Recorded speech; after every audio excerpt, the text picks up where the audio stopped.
페이지상으로는 55페이지, 56페이지 걸쳐서 이야기를 하고 있습니다. 그래서 이 책에는 상세히 안 나와 있지만은 실질적으로 우리가 아비달마 학습의 전반부에서 이 상가 본문 상당히 많은 양을 할애하고 있습니다. 그래서 지난 시간에 우리가 12처까지 보았습니다. 그래서 5원 12처 18개 우리가 흔히 이렇게 알려져 있죠. 오늘은 그 12처에서 보다 더 그 세분화된 방법인 18개에 대해서 간단히 이야기하고 다음 5위 75부 들어가도록 하겠습니다. 여러분들 그 책의 55페이지 밑에서 그 5째 줄 보면은 우리가 일반적으로 5인 12처 18개는 그 보면은 초기 불교 이래로 불교의 일반적인 존재의 분석 방법이 있다 이렇게 있죠. 그래서 그렇다면 어떠한 이유에서 이 세 가지 방식으로 분석하게 된 것일까? 그러면 각자 그 5원과 12처와 18개는 나름대로 우리가 부처님의 모든 법문은 그 법문을 설하게 된 하나의 그 상황, 이유가 다 있습니다. 그걸 우리가 연기라고 그러죠. 인연이 다 있습니다. 마치 우리가 절에서도 절을 짓게 되는 그 연기설화가 다 있듯이 부처님의 법문은 법문마다 그 필요로 하는 그 상대방의 그 수준에 맞게 혹은 그 취향에 맞게 법을 줄였다가 늘렸다가 그런 방법을 쓰는 것이죠. 그래서 오온법은 지난 시간에 보았듯이 나라는 존재가 고정불변한 존재가 있어가지고 그 고정불변한 존재가 일쿵저쿵 한다는 그런 방법이 아니라 말하자면은 색법과 신법이 서로서로 평등하게 작용해가지고 그 색법, 신법 어디에도 고정적인 주체가 없다고 하는 그런 방법을 통해서 결국은 그것은 현재 찰나에 살아가는 그 자기 자신 현재의 모습에 더 충실하라고 하는 그런 의미가 더 강합니다. 자, 근데 12처는 지난 시간에 말씀드렸듯이 대상의 세계에 집착을 해가지고, 대상이란 말은 자기 바깥의 세상, 자기 바깥의 그 세상에 집착을 해가지고 자기가 그게 끄달리는 것이죠. 자기가 그게 끄달리는 거예요.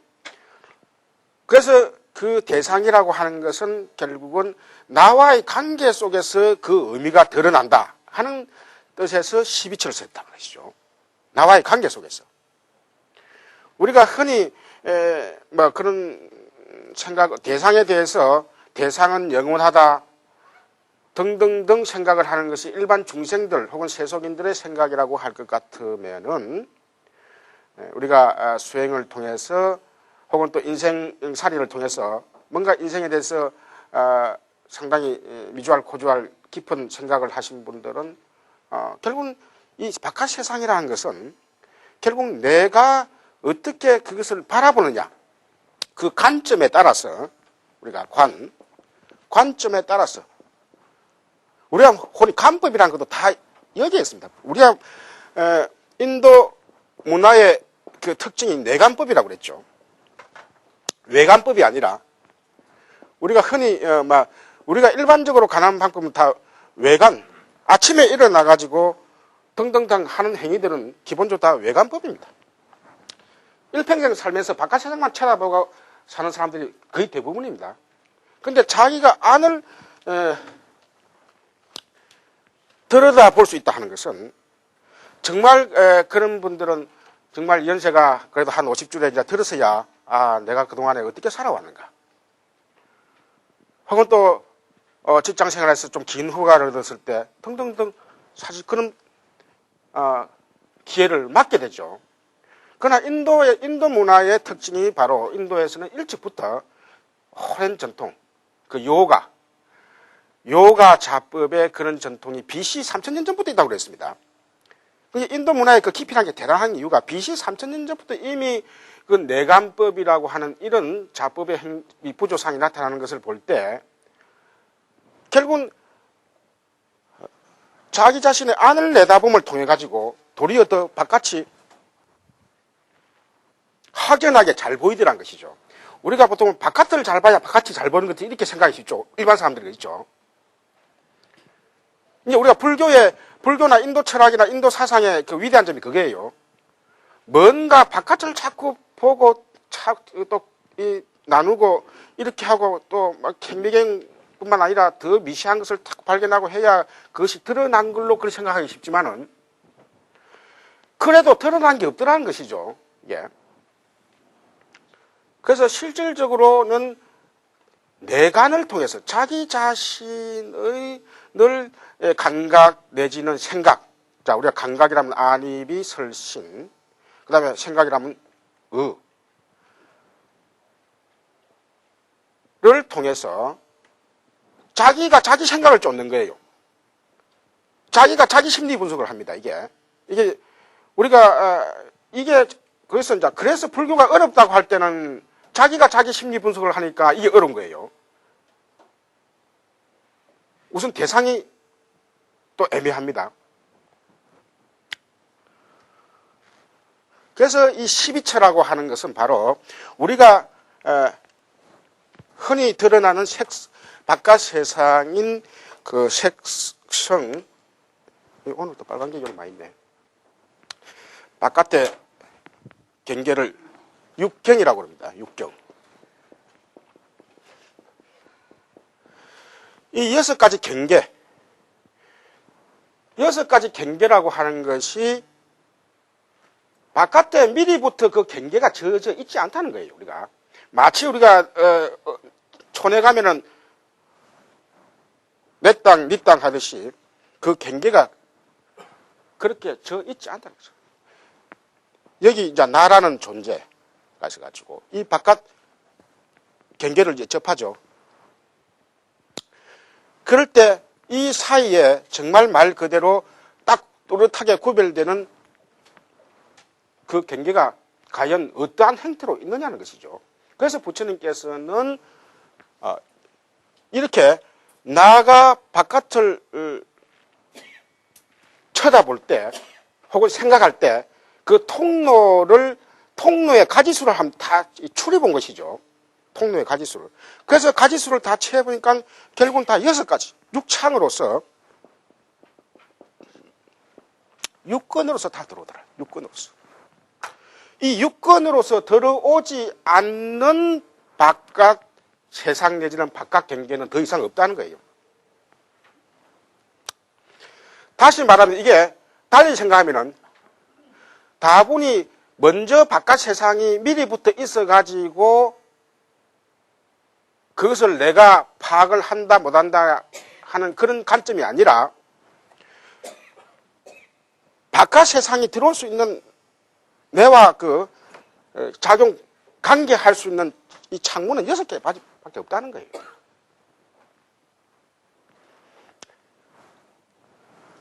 그래서 이 마이크 소리 그래서 마치 우리가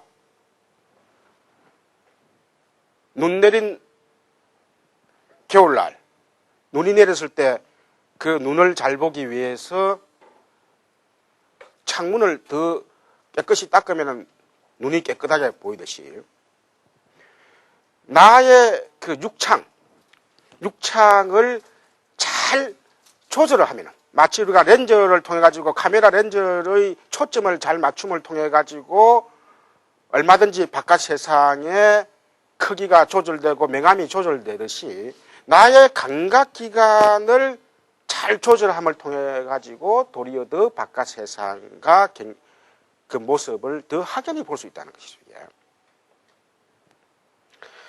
자, 이건 또 달리 말하면은 이 여기서 이제 우리가 18개로 넘어가는 대목은 뭐냐면 결국은 이 경계선 아까 했죠. 이 경계선이라는 게 도대체 존재하느냐 안 하느냐 이게 또 우리가 흔한 생각으로서는 경계선이 존재한다 딱 봅니다. 예를 들면 우리가 사과를 본다. 내가 사과를 본다 이럴 때 그 사과는 사과대로 붉은 색깔과 둥근 모습의 그 사과의 그 특징이 있습니다. 그 다음에 나는 나대로 또 어떤 모습을 취한 그런 경계선이 있습니다. 이렇게 나라는 모습이 있습니다. 여기 사과가 있습니다. 그럼 우리가 나의 눈이 사과를 이렇게 보고 나의 손은 사과를 이렇게 탐스러워서 잡아 올라고 그런다. 잡으려고 그런다 할 때.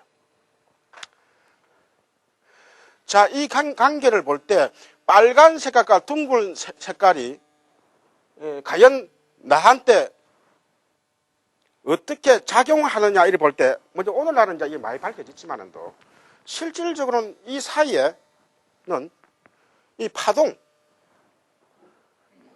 파동의 모습으로 다 옵니다. 이게. 파동의 모습으로 옵니다. 그럼 나의 눈이, 예를 들면 여기 나의 눈도, 여기 나의 눈이라 하지만도 실질적으로 나의 눈도 이게 시신경으로, 이 뇌에 연결돼가지고, 사실 내 눈이 본다 하지만도, 예를 들면 이 눈이 본다 하지만도 여기 뇌에 시신경에 문제가 있는 사람은 겉으로 볼 때는 눈이 있어도 이 사과를 못 봅니다. 이게 사과를 보지 못합니다. 말하자면 이게 이 우리의 눈이라는 게 그냥 모양으로서의 눈이 아니라 시스템으로서의 눈이라는 것이죠. 시스템의 눈. 말하자면 이는 파동 현상을 잡을 수 있는 그런 하나의 그 기능을 가진 하나의 시스템이라 볼 수 있는 거예요. 시스템. 또 사과라고 하는 것도 따지고 보면 이게 우리가 오늘날 과학의 그런 분석을 해가지고 사실 미세하게 분석을 한다면 여기도 우리가 깊이 들어가면 빨간색이 없어져 버립니다. 실질적으로. 이 사람의 눈하고 이 사과에서 일어나는 이 파장하고 이렇게 만나가지고 그 빨간색으로 보였고, 더구나 생명이 아니기 때문에 그게 빨간색으로 보인 것이지, 만약에 이 사람이 생명 같으면 이때는 빨간색으로 안 보입니다, 이 사람. 만약 빨간색이라고 하는 것은 이 보는 자와의 관계 속에서 드러난 빨간색이고, 둥근 모습이라고 하는 것도 만일에 내 눈이 말 그대로 전자행비경보다 더 미세하다면 우리는 사과를 보는 것이 아니라 엄청난 구멍이 드러난 얼키설키 그 안에 많은 구멍이 술술술 뚫린 그 구멍이라는 게 뭐냐 하면은 마치 지구와 태양 사이에 많은 공간이 있듯이 실질적으로 우리는 우리의 한계적인 눈 때문에 이게 사과가 둥글게 보이고 이 안에 구멍이 없이 보이고 딱 막힌 것 보이지만 실질적인 이 사과를 미세하게 분석해 간다 할 것 같으면은 도리어 더 우리가 마치 지구와 태양 사이에 그 허공을 볼 때 그걸 허공을 본다 그러지, 왜냐하면 허공이 거의 90%를 차지하니까. 실질적으로 이 사실 우리가 사과 안에는 허공이 90%를 차지합니다. 실질적으로. 그런데 왜 사람은 이걸 사과로 보고 미생물은 사과를 보고 집으로 생각했습니다. 아, 저 구멍이 많네. 저 구멍에는 먹을 것도 많네. 가서 집으로 생각합니다. 집으로 생각합니다. 자, 그러면 우리 볼 때 결국은 보는 자와 대상과의 관계 속에서 이게 뭔가 그 상대적인 성격이 드러난다는 것이죠. 바깥 경계라는 게 다 이렇습니다. 사실 우리가 그 물을 보고 고기는 집으로 생각하지만도 인간은 물로 보지만 고기는 집으로 본단 말이에요. 물이란 게. 인간은 물에 빠지면 죽는다고 생각하지만도 고기는 물에 들어가면 산다고 생각합니다. 자, 그걸 볼 때 다 같은 물을 보고도 어떤 한쪽은 물이라고 하는 것은 죽음을 연상시킬 수도 있고 어떤 한쪽은 삶을 연상시킬 수 있습니다. 이게 이제 우리가 흔히 생각할 때 많은 그 대상들을 부처님 이전에는 말하자면 우리가 외관법에만 그 포인트를 맞춘다고 할 것 같으면은 말 그대로 물은 물대로, 사과는 사과대로 그 본성이 영원히 오로지 할 것을 생각하는 것이죠. 그렇지 않다는 게 바로 이 12처설입니다.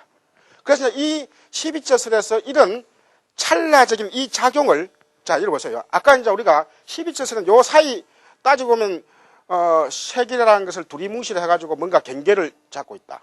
나라는 것도 이 뭔가 눈이라는 게 딱 그 눈꺼풀 수중체에 요 경계가 있다 생각하지만도 실질적으로는 이거 경계가 없습니다. 이게 우리가 생각해서 그 경계가 있다고 약속을 하고 이제 우리가 그걸 언설이라고 합니다. 세속 언설이라고 합니다. 그렇게 세속 언설로 있다고 약속을 함을 통해 가지고 편리하다는 거예요. 지난번에 말씀드렸지만도 애가 엄마한테 같은 물에 내가 수영을 하고 왔어요 해도 엄마가 고개 끄덕끄덕 하듯이 실질적인 모습은 다르지만도 그걸 우리는 그렇게 이렇게 간섭으로 쭉 해왔단 말이에요. 이게. 자, 그래서 이제 이 사이에 찰나 이 작용하는 이것을 이제 독립시켜서 이걸 이제 식이라고 합니다. 육식.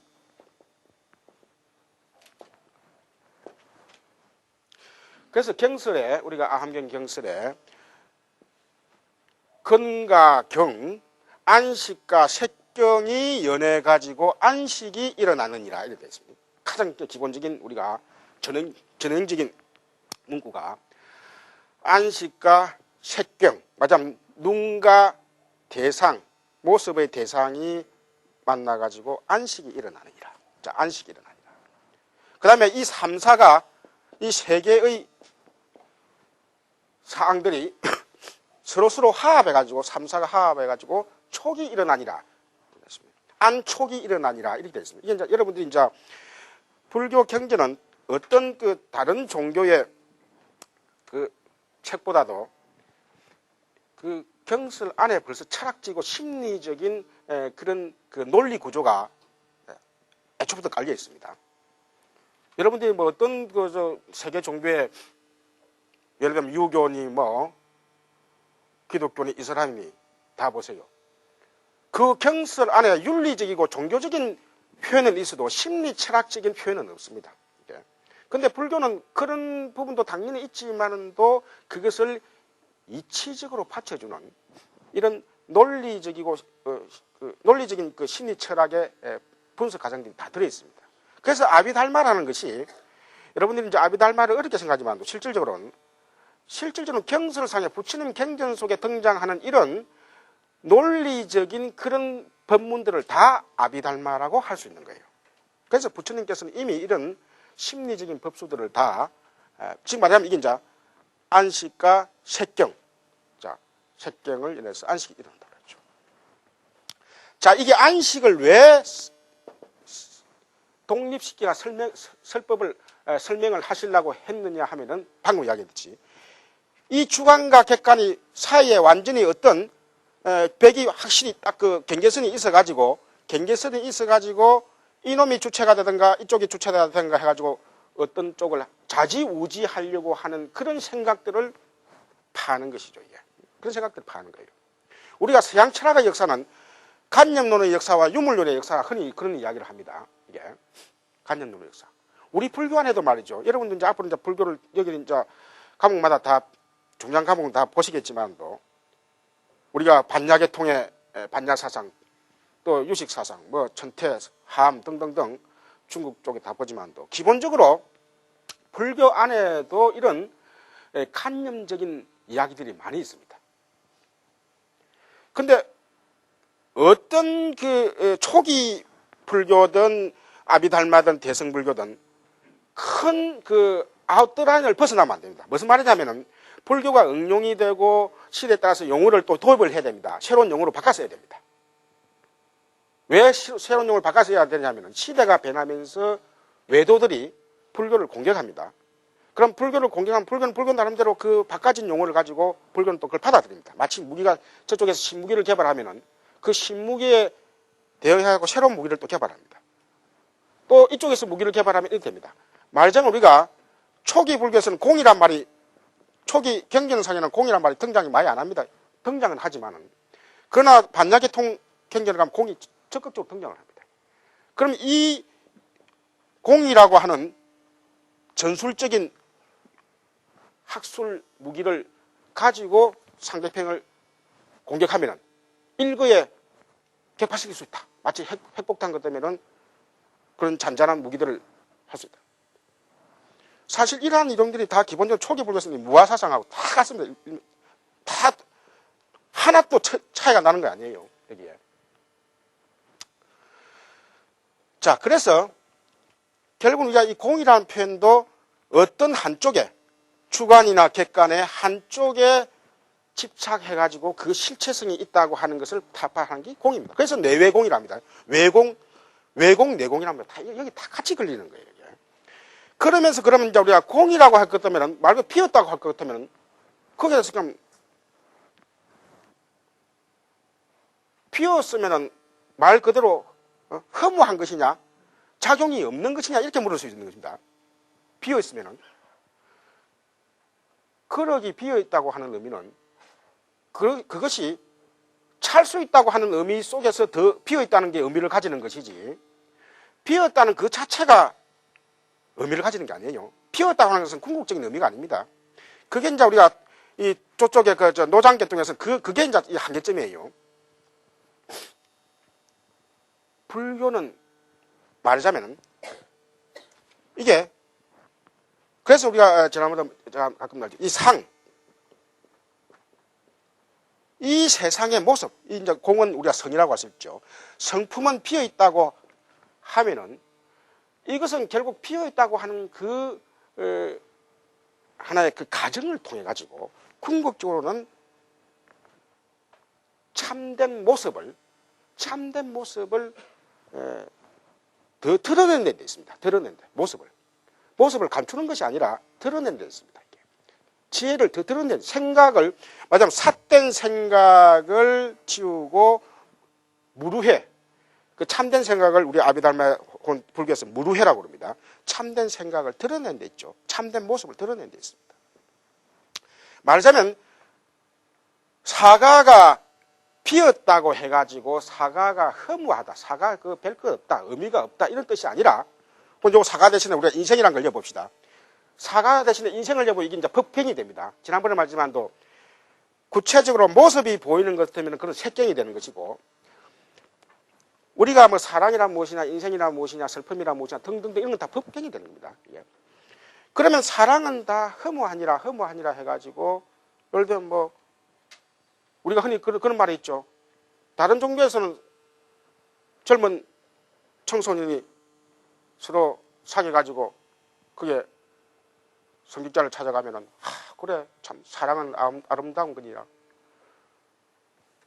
그 은혜로운 삶을 그 기회를 축복받아가지고 아주 재미있게 연애하도록 해라. 불교는 절에 찾아가면은 그래 사랑은 다 헛끈이라. 애욕은 다 고통의 시작이요. 등등등 한참 지금 서로 사귀어가지고 재밌게 해보려고 하는데 딱 찬물 딱 끼얹는 이야기를 하면은 한편 생각하면은 참 뭐 틀린 말은 아닌 것 같아도 그게 적합한 말 아니에요. 그게 적합한 말 아니에요. 그 우리 불교 지금 그게 제일 문제예요. 그냥 우리 청소년들이 불교라는 것은 남한 분들이 하는 거고 청소년들은 뭐 저쪽 가면 종교 가면 그래도 뭐 기타도 치고 재밌게 하고 뭐 어떻게 하고 막 이래 하는데 불교는 가면 막 조용해가지고 그걸 이제 공적에 빠진다. 공적. 허무공. 그걸 악치공이랍니다. 불교는 어떤 종교보다도 이 세상을 제가 누누이 말씀하자면 잘 사는 데 있습니다. 잘 사는 모습을 보인다 있는 거예요. 적극적인 모습을 보인다 있는 겁니다. 사과가 보고 사과는 구멍이 숭숭숭 뚫려가지고 보기는 그 탐스러워 보이도 구멍이 술술 떨려가고 그때 저 별거 없는 거야. 저거 그냥 집착하지 마. 이게 아니라 사과의 여실한 모습을 알아가지고 사과를 집착하지 않고 바라보면 사과의 더 아름다운 모습을 볼 수 있고 더 맛있게 사과를 먹을 수 있다는 거예요. 응? 맛있게 사과를 먹을 수 있다. 문제는 맛있게 사과를 먹게 하는 것이고 인생의 우리가 법경, 인생의 사랑은 무엇이냐 할 때 그 사랑, 인생의 사랑에 집착해가지고 말 그대로 사랑에 쏙 빠져가지고 헤어나지 못하는 것을 말하지만 또 그 사랑을 여슬히 보면서 사랑을 잘해라는 이야기예요. 이게 출가자도 아니고 지금 한창 데이트 해가지고 가는 청춘 남녀에게는 너 그래 참 너희들 그 사랑 잘한다 얼씨구 사랑 잘한다 이래야 되는데 그 반대로 하면은 그 상황에서는 적합한 말이야. 불교는 특히 이 방편이 중요합니다. 만일에 이제 그래가지고 그 남녀가 참 서로서로 사랑을 하다가 한 1년 가다가 뭐 배반을 하고 웃자고 하고 막 티깍대하고 헤어지니 많이 해갖고 이제 그때 절에 찾아올 때는 그때는 사랑은 집착이니라 하면은 그때는 이제 고개 끄덕끄덕 하면서 아, 내가 너무 한 사람한테 너무 집착을 했구나. 따지면 내가 조금 먼 거리에서 두고 보면은 그 사람도 내도 좀 더 이해할 수 있는 더 폭넓은 사랑을 할 수 있었는데 내만이 저 사람을 소유하려고 하는 그런 하나의 아집심을 가지고 사랑을 했구나. 그걸 알 수 있는 거예요. 이렇게. 근데 그 시기에 따라 그 방법이 달리 나가는 것이죠. 자, 그래서 이런 결국은 주관과 객관이라고 하는 것이 이 가운데 일어나는 이 관계성 속에서 조금 좀 어려운 말이지만도 이제 점차 놓을 끼니까 어차피 제가 소개를 먼저 등장을 시킬게요. 찰나적인 이런 작용 속에서 주관도 드러나고 객관도 드러나는 이것을 밝히기 위해서 18개설을 설한 겁니다. 사실 그래서 이 18개설이 이후에 전개되는 대성교학의 전부 다 이 근간을 이룹니다. 말하자면 반야사상이든 뭐 여러분 다 반야신경에 보면 상가 다 넣어줘. 5원 12초 18개가 나옵니다. 이게.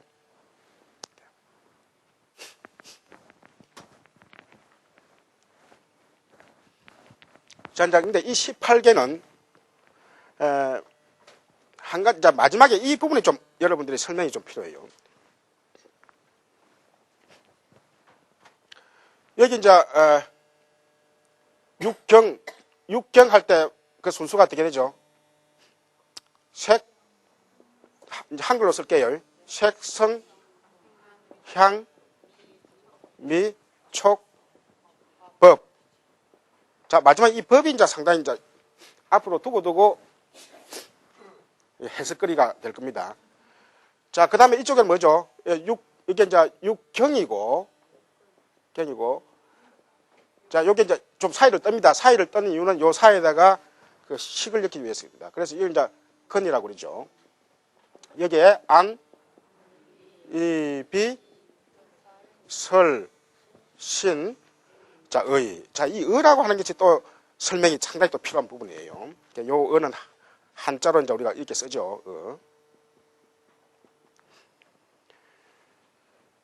사실 이게 한자로 의라고 쓰지만은 이거는 그 만화 우리가 생각 사자 우리가 사람을 맨이라고 합니다. 이 맨이라는 것이 이 원래 범어의 만화에서 다 유래를 하는 거예요. 만화. 이 생각한다는 말이에요.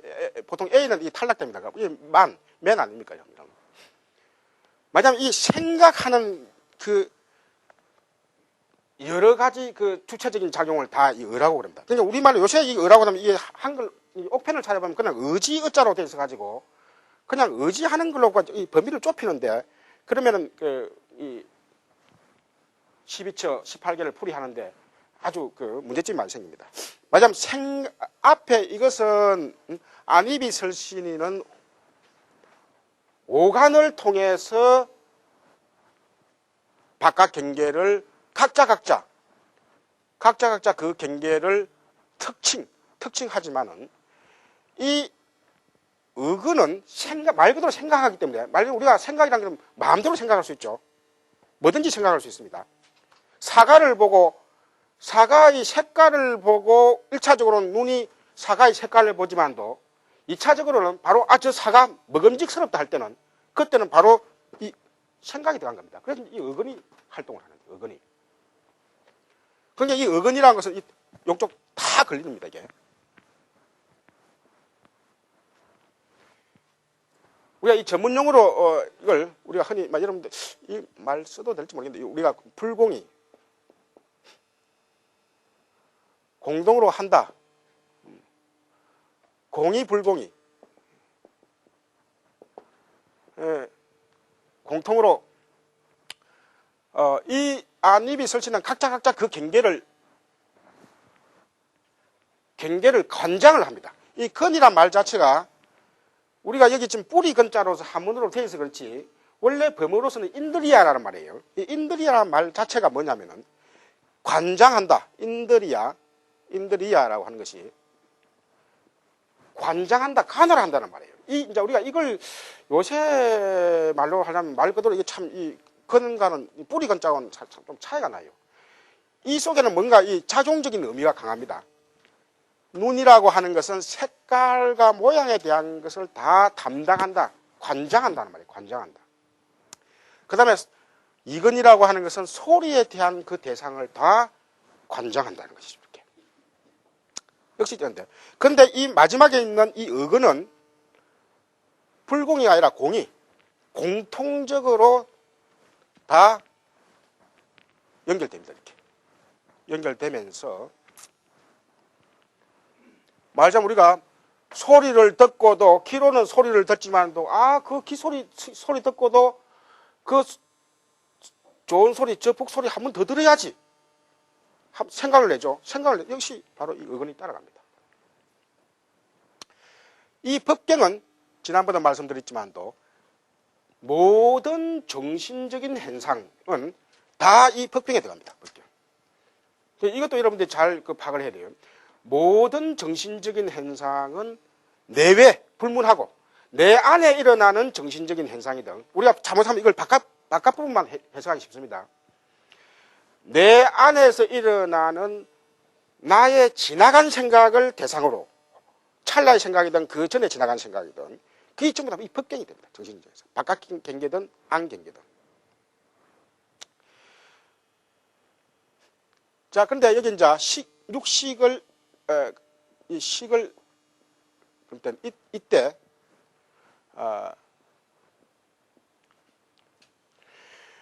말하자면은 우리가 주관과 객관 우리가 18개를 설립하는 그 목적도 우리가 주석서에 놓지만도 주관과 객관에 어디에 집착을 해가지고 한쪽을 우위에 둔다든가 한쪽에 집착하는 사람들을 다 경책하기 위해서 이 18개를 설한다. 그래서 여기 말하자면 안이 색을 연해가지고 일어난 안식을 독립시킴을 통해 가지고 이 세상에 일어나는 현상이라고 하는 것은 모두가 다 하나 인식 과정, 작용 과정의 말 그대로 순간적인 그런 흐름일 뿐이라는 것이죠. 이게 이제 불교의 찰나성을 더 드러내는 것이죠. 12처 오온하면은 우리가 나의 존재라고 하는 그런 데 대한 무상성은 어느 정도 설명이 되지만은 그러나 일체의 무상성이랄까 혹은 일체의 어떤 구조에 대한 분석은 할 수 없죠. 할 수 없죠. 말하자면 우리가 이런 아까도 이야기했지만 또 이런 정신적인 현상, 일체의 정신적인 현상. 말하자면 이 정신적인 현상은 유의세계든 무의세계든 다 포함합니다. 우리가 부처의 경지는 과연 어떤 것이냐, 수행을 한다고 하는 것은 어떤 의미냐 등등등 이런 것들 모든 사유구조를 다 포함하고 또 우주에서 일어나는 모든 법칙들까지도 자연 법칙들까지도 다 포함할 수 있는 것이죠. 그래서 이런 상세한 그 분석을 통해 가지고 보다 더 미주알 코주알 이 세상에서 일어나는 나와 관계에서 일어나는 모든 일들을 보다 더 드러낼 수 있다. 자, 이게 이제 우리 아비달마의 기본적인 그 목적과 같이 하는 겁니다. 자, 여기 진짜 어려운 게 여기 마지막에 의식 이 부분을 제가 지금 다음에 설명할까 지금 설명할까 지금 망설이고 있는데요. 이게 이제 여기가 이제 의식입니다. 요 의식은 요사에 쓰는 의식하고는 달라요. 우리가 불교 용어로서 쓰는 그 기본 용어하고 일반 상식에서 쓰는 용어들은 항상 지금 딱 그 우리 강의 시간에는 접어놔야 됩니다. 이때 의식은 우리가 일상생활에서 쓰는 의식을 가지라 뭐 의식 있는 사람이라고 전혀 차이 다른 겁니다. 이때 의식이라고 말 그대로 어떤 정신적인 현상과 나의 생각이 서로 부딪혀 가지고 연해 가지고 일어난 현재의 생각을 말합니다. 자, 지금 현재의 생각입니다. 그런데 이 현재의 생각이 한 찰나 지나면은 과거로 흘러갑니다. 그때 과거로 흘러갔을 때 이때 이것을 18계에서는 이것을 의건이라고 합니다. 아시겠죠? 자, 이것은 뭐냐면 이때는 이 한 찰나 지나간 의식입니다. 혹은 또 한 찰나 요 각자 여기도 다 식이죠. 안식, 안입이 설신 있죠. 요 식 있죠. 요게 전부 다 한 찰나 다 지나갔을 때 그것은 다 이 의근에 포함됩니다. 의식은 현재 찰나의 생각을 말합니다. 현재 찰나의 생각. 그래서 우선 요걸 이제 구별을 해 놓으시면 됩니다. 그래서 우리가 이 18개설에서는 그래서 우리가 마음이 몇 개냐면 말이죠. 마음의 범주가 하나, 둘, 셋, 넷, 다섯, 여섯, 일곱 개까지. 그래서 이걸 70개라고 합니다. 70개.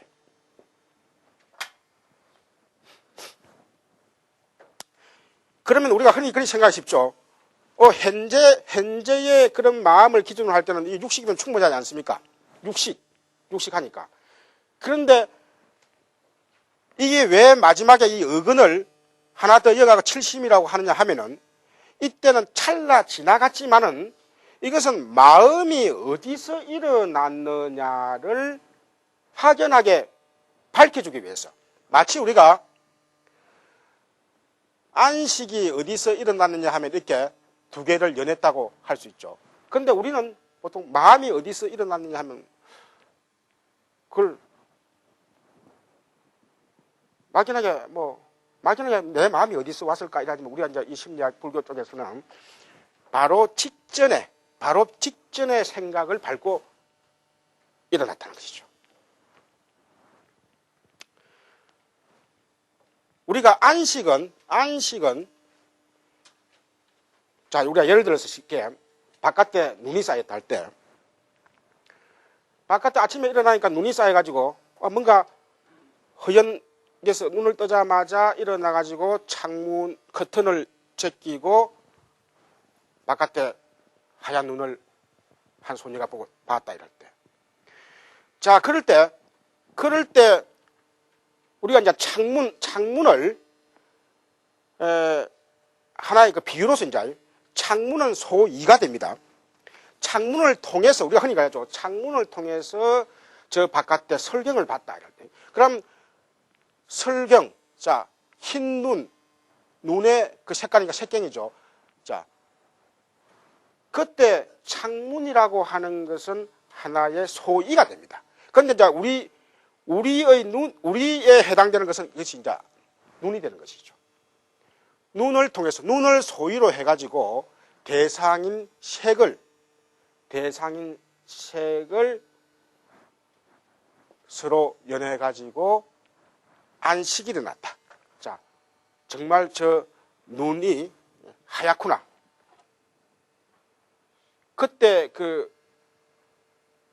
자기가 느끼는 눈 하얀색 있잖아요. 우리가 일반적인 눈이 머릿속으로 생각하는 그런 눈이 아니라 우리가 머릿속으로 생각하는 눈은 하얗다고 하는 것은 말 그대로 생각이 끼어든 것이고 그것은 그러나 그 찰나에 지금 이제 안입이 설신이라는 것은 그 찰나에 자기한테 부닥친 그 눈을 말합니다. 그때는 색깔이 도리어 흰색이 조금 달리 보였어요. 붉은색을 좀 띠다 할까. 그래서 그 찰나에 그런 마음을 의미할 때 이 육식 내지는 이 의식을 말하는 것이죠. 그래서 이제 이게 이 찰나 한 생각 딱 지나가고 나서, 물론 이제 아까도 얘기했지만도 아까 그 눈을 보고 썸찍한 걸 느끼다 할 것 같다면 첫눈에서는 안식이 그 눈의 색깔을 봤지만 그 다음에는 생각이 살인사건을 생각하면서 아차, 내가 또 이 불길한 이 상황에 뭔가 불길한 일이 일어날지 모른다 해가지고 그 자리를 피해버린다 할 때는 그때는 이 의식이 일어난 것이죠. 의식이 일어난 것이죠. 그럼 그때 의식은 맞으면 한 찰나 지나간 이 안식을 딛고 일어난 것이죠. 이게. 자, 이게 이제 지금 제가 그동안에 이 아비달마 강의하면서 가장 이제 처음으로 우리 마음이 일어나는 그 구조를 가장 간단하면서도 문제 소개를 했습니다. 그래서 이 구조가 앞으로 이제 그 판을 달리하면서 그 여러 가지 또 용어를 달리하면서 계속 이제 이런 구조가 나올 거예요. 그래서 우선은 지금은 뭐 알아들으시는 분은 또 알아듣고 또 모르는 분대로 또 조금 너무 그 상심하지 마세요. 여기 인원이 많이 있기 때문에 여기 다 알 때까지 미주알, 코주알 막 어떤 데 대해서 다 이야기를 할 수 없습니다. 그래서 넘어가더라도 그 뒤에 또 우리가 여러분 책을 읽을 때도 그랬죠. 자, 몇 분 읽다 보면 나중에 그때 드러납니다. 이게 문제는 이게 기본적인 것은 결국 우리가 이 18개를 통해 가지고 불교는 주관과 객관 사이에 어떤 뚜렷한 분리된 경계선이 있는 것이 아니라 주관과 객관이라고 하는 것은 기본적으로 그 관계 속에서 2차적으로 드러났다. 자, 이게 이제 우리가 그 대승불교 쪽에서 많이 강조되지만 이미 아비달마 내지는 초기 불교의 18개설에서부터 이미 다 구조가 짜여져 있다는 것이죠. 자, 그런데 이렇게 이제 상당히 의미가 있는 18개인데 여러분 책에는 56페이지 그거 보세요. 상당히 좀 그냥 간략하게 나와 있어요. 그거 보면은. 자, 그래서 그 56페이지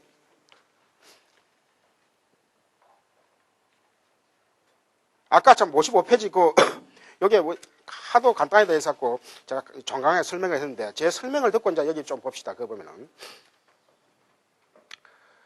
그렇다면 55페이지 밑에서 5째 줄 거 보세요. 아비달마에 의하면 넷째 줄이네요. 아비달마에 의하면 세상 사람들의 어리석음과 근기와 즐기는 것에 3가지 유형이 있기 때문이다. 즉 온갖 의식작용을 자아라고 집착하는 어리석은 이에게, 특히 이제 아뜨만 상일 주재한 자아라고 집착하는 어리석은 이에게는 수상사로 분별한 오늘 서라고. 자, 사 대신에 행이라고 한다 그랬죠. 이꼴로 같다고 그랬죠. 오늘 서라고.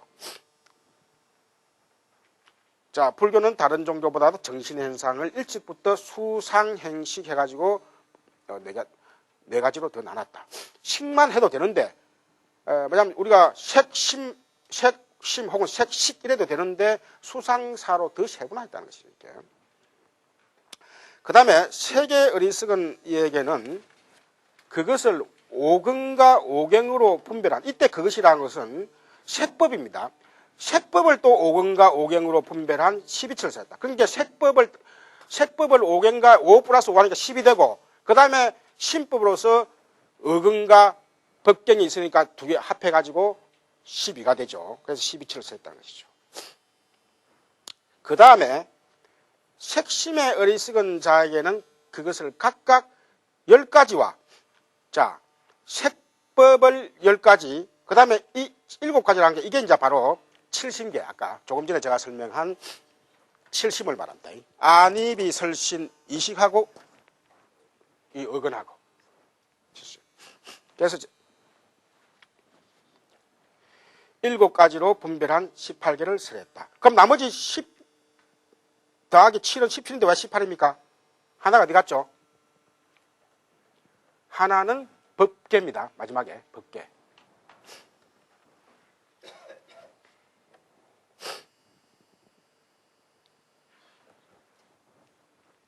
지금 아시겠습니까? 자, 색법이, 그러니까 우리가 18개라고 하는 것이, 18개로 하는 것이 무슨 말이냐면, 18개. 아까 우리가, 나란히 순서대도 봤지만도, 이걸, 총괄적으로 보면 18개라고 하는 것이, 우리가 색계, 우리가 흔히 색계, 심계, 이렇게 갈 수 있죠. 근데 이제 색계는 10가지로 나눴다. 이 10 플러스. 그 다음에 심계, 우리가 색계, 좀 더 천천히 있읍시다. 색계가 10개.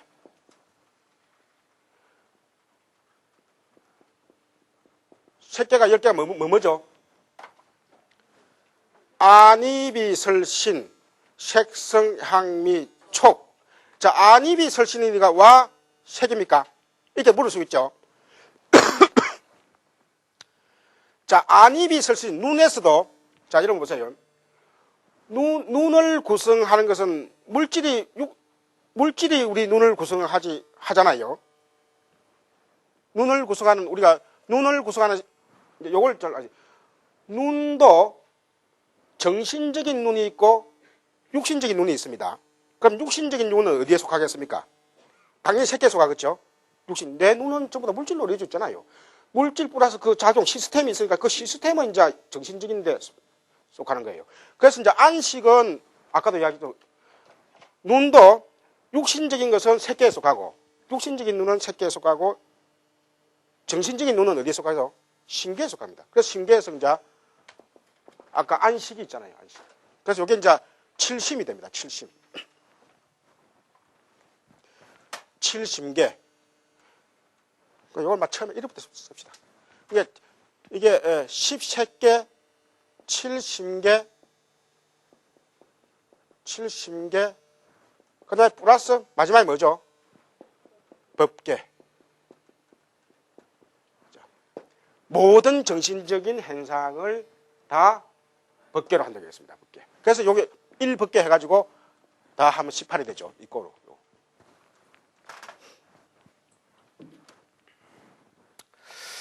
자, 그래서 그 다음 보면은, 그래서 우리가 가장 이 삼가 법문에 대해서 우리가 흔히 뭐 스님들이 설법을 한다거나 이렇게 방금 제가 이제 강의로 이야기하는 이 복잡한 설명보다도 그냥 간단하게 복잡한 설명을 하게 되면 또 머리 아파지면서 다음과 같은 막 그런 인용을 많이 합니다. 그거 보면은 결국 간략한 것을 좋아하고 그것을 잘 이해하는 상근기의 사람에게는 오온을 설하고, 그러니까 이게 법수가 5원밖에 안 되니까 5원법을 통해서 탁 깨달으면은 그 18개까지 상세하게 설명을 안 해도 5원법으로서 무화법을 깨우치니까 그 사람은 상근기다 이래 보는 거예요. 그나마 이것은 하나의 그 말 그대로 방편설일 뿐이에요.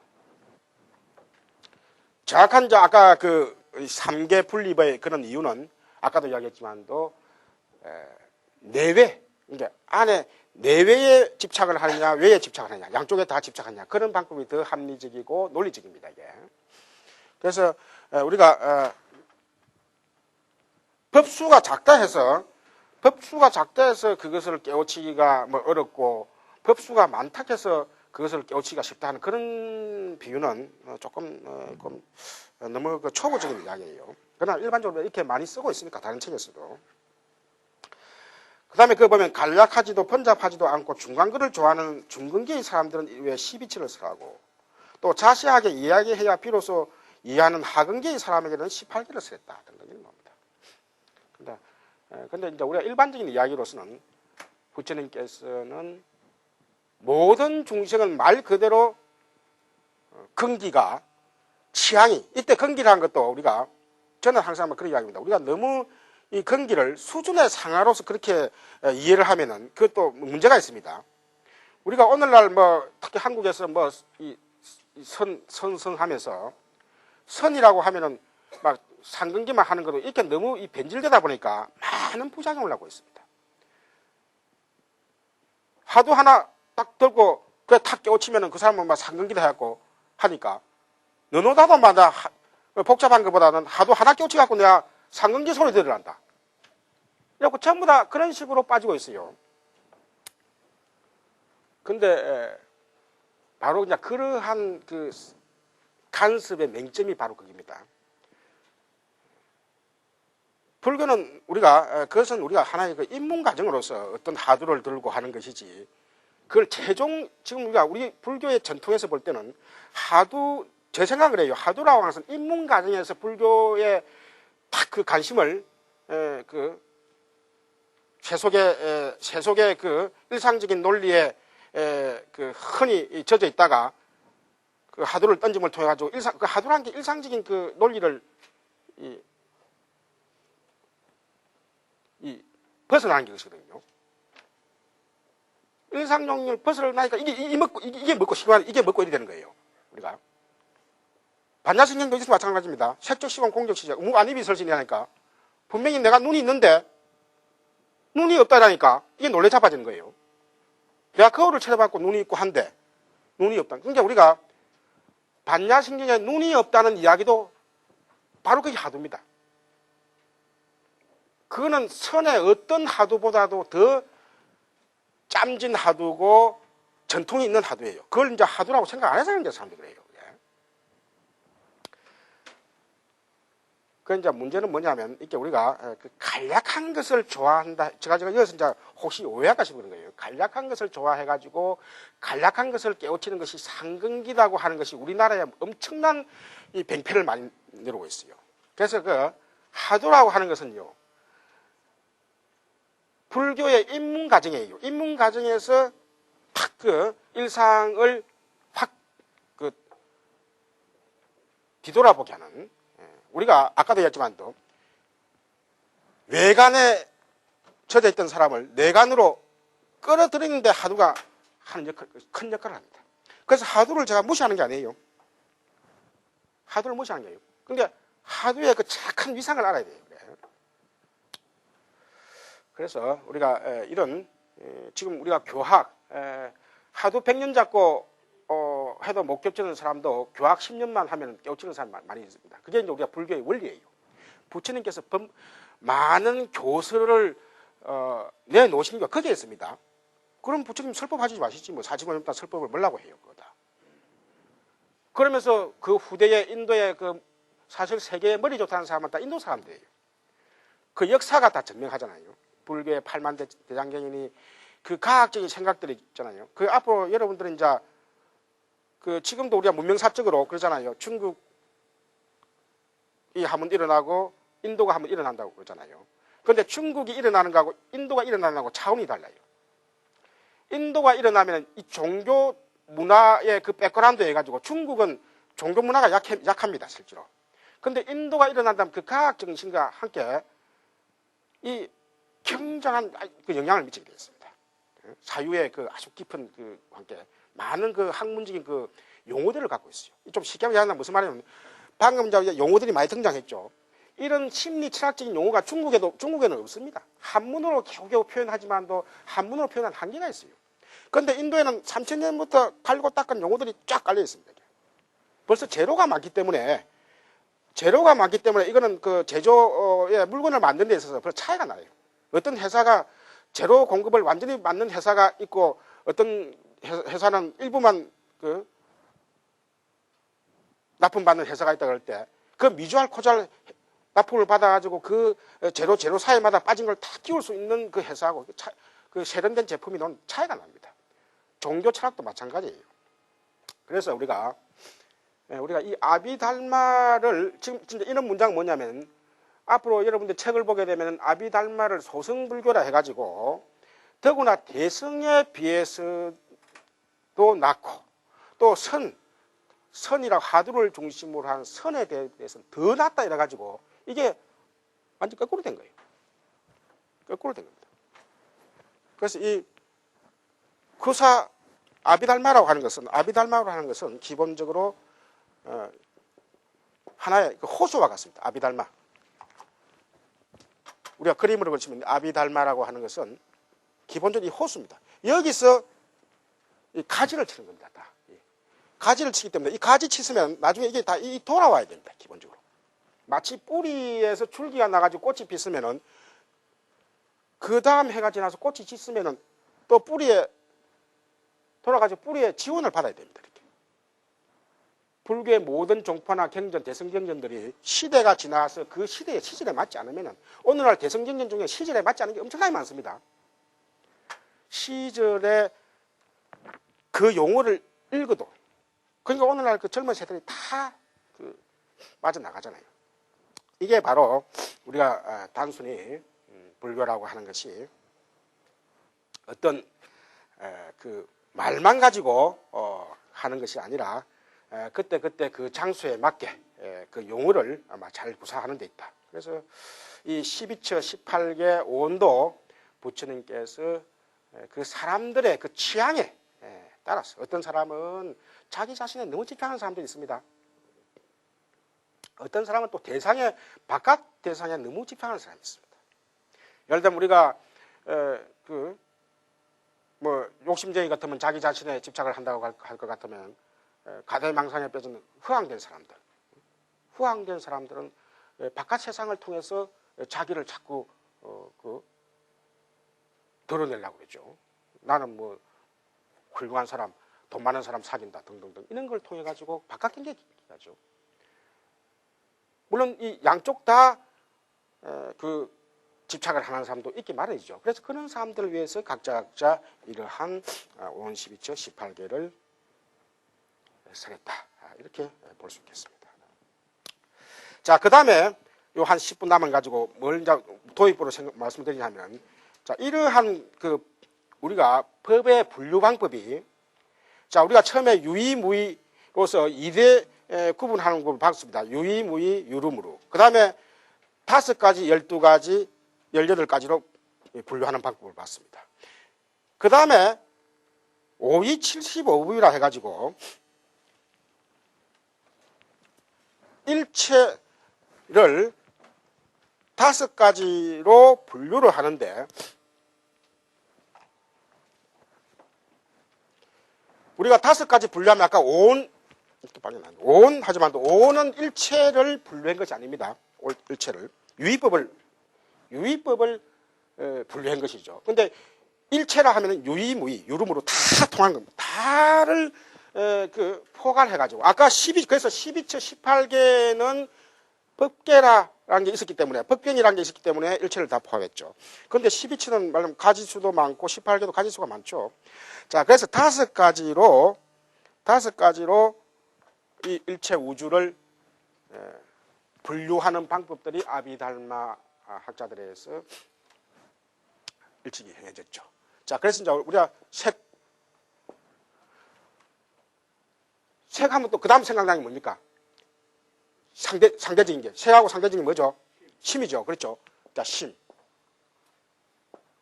자, 물질계. 자, 우리가 원래 아비달마에서는 마치 우리가 반야성에서 오온이 색수상행식 놓듯이 색법을 먼저 씁니다. 이게. 그 다음에 심. 그 다음에 여러분들이 생각나는 게 뭡니까? 색심. 자, 모든 것을 물질과 마음으로서 구별할 수 있다. 사실 이것만 해도 뭔가 설명이 된 것 같죠? 모든 것을 물질과 마음으로서 이루어질 수 있다. 자, 그런데 색법과 심법은 어찌 됩니까? 인연 따라서 왔다 갔다 합니까? 왔다 갔다 하지 않습니까? 왔다 갔다 하죠? 인연 따라서 왔다 갔다 하는 게 뭐랍니까? 유의법이랍니다. 유의. 인연 따라서 왔다 갔다 하는 것을, 왔다 갔다 하는 생멸이 있는 것입니다. 그러면서 특히 심법은 유루, 번뇌법이 많습니다. 자, 그래서 이 심법을 세분을 합니다. 여기서 심소법. 요게 이제 처음 우리가 등장하는데, 마치 아까 우리가 12처에서 18개로 넘어갈 때 주관과 객관의 그 부딪힘, 주관과 객관의 그 부딪힘 현상을 부각시킴을 통해 가지고 모든 현상의 찰나성을 설명하려 한다고 그랬죠. 자, 그때 우리의 마음이라고 하는 것은 한 마음이 우리가 겉으로 보기에는 한 마음이 일어나는 것지만은도 실질적으로는 벌떼 같은 마음이라는 거예요. 그러니까 여러분도 곰곰이 생각해 보면 곰곰이 생각하고 앉아있어 보면 생각이 하나가 쭉 일어납니까? 아니면 이 생각 저 생각 막 물고 일어납니까? 물고 일어납니다. 오늘은 내가 조금 마음을 좀 가다듬어 가지고 내일 할 그 숲에 가서 살 것만 생각해야지 하는데 그것을 또 숲 생각을 안 하고 왜 내가 돈을 이렇게 못 버렸을까? 또 등등등 내 남편이 왜 이렇게 또 그러지 등등등 이라고 막 가지를 칩니다.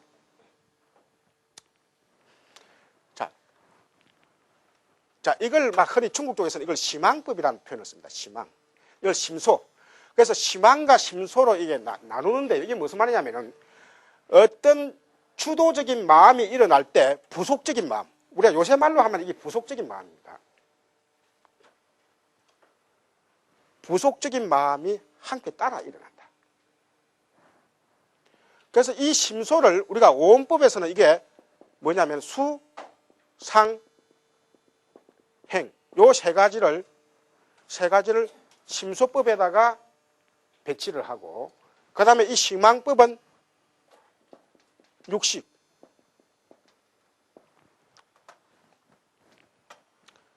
육식을 말합니다. 육식. 안입이 설신이. 자, 심앙법. 어떤 중에 심앙법이 하나, 왕이 일어나면은 마치 왕 혼자 안 가고 신하들이 따르듯이 우리의 안입이 설신이 어떤 마음 중에 하나가 일어나면은 그 부속적인 마음들이 연달아 따라 일어난다. 자, 그래서 이걸 우리가 오음법에서는 수상행에 해당되는 것을 심소라고 이렇게 같은 부류로 이렇게 묶은 것이죠. 그 다음에 하나 또 뭐 있겠습니까? 우선 생각나는 게. 자, 이것은 아까 다 유의법이죠. 제일 마지막에 무의법이 있습니다. 무의법이 있는데 여기에 이제 하나 들어가는 게 종파에 따라서 엮기도 하고 엮지 않기도 합니다. 이게 뭐냐 하면은 여러분들 책에 뭐가 있죠?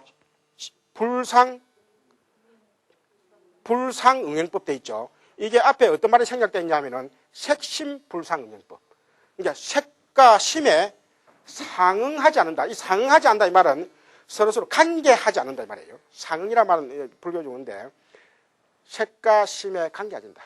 그게 색심불상응행법으로서 요거는 학파에 따라서 그러니까 이게 불상응행법 요거는 학파에 따라서 엮기도 하고 안 엮기도 한다. 요건 요새 말로 쉽게 말하면은 자연법칙을 말합니다. 자연법칙. 이 자연법칙이라고 하는 것은 나의 마음과 그 다음에 이 물질과 관계없이 돌고 돕니다. 자연법칙이라는 것이. 그래서 이걸 독립시켜 가지고 설명하는 것이 보다 더 우리의 여러 가지 고락 현상을 설명하는 데 더 도움이 된다. 그래서 어떤 학파에서는 이것은 다 자연법칙도 기본적으로 마음에서 나왔기 때문에 이거는 유의법이기 때문에 독립시킬 필요가 없다고 하는 학파도 있습니다. 그러나 이제 우리가 이 교과서로 삼는 이 설일체 유부에 대해서 이제 뒤에 제가 설명한다고 그랬죠. 너무 어려운 이야기 처음부터 안 하고 설일체 유부에서는 이 색심불상응행법을 따로 독립을 합니다. 그래서 이제 이게 하나, 둘, 셋, 넷, 다섯 가지 부류로서 우리가 강의 첫 시간에 유의와 무의 이렇게 나눴지만은 유의를 이렇게 또 네 가지로 분해함을 통해 가지고 각자의 그 법들을 설명하는데 더 그 적나라한 모습들을 드러낼 수 있다. 이렇게 보는 것이죠. 자, 그래서 요 순수대로 그래서 이제 5275법 실제로 우리가 아비달마의 세부적인 분류법 아까 상가 법문은 경설상에 이미 다 나와 있고 경설에 근거를 한다고 할 것 같으면은 이 5275법은 말 그대로 주석적인, 말하자면 말 그대로 논리적인 그런 분석이 더 세세한 그런 분석이다. 그래서 본격적인 알비달마의 시작이다. 이렇게 볼 수 있습니다. 그래서 오늘 시간에 대해서 여기까지 하고 다음 시간에 꼭 색법부터 순서대로 보도록 하겠습니다. 이상입니다.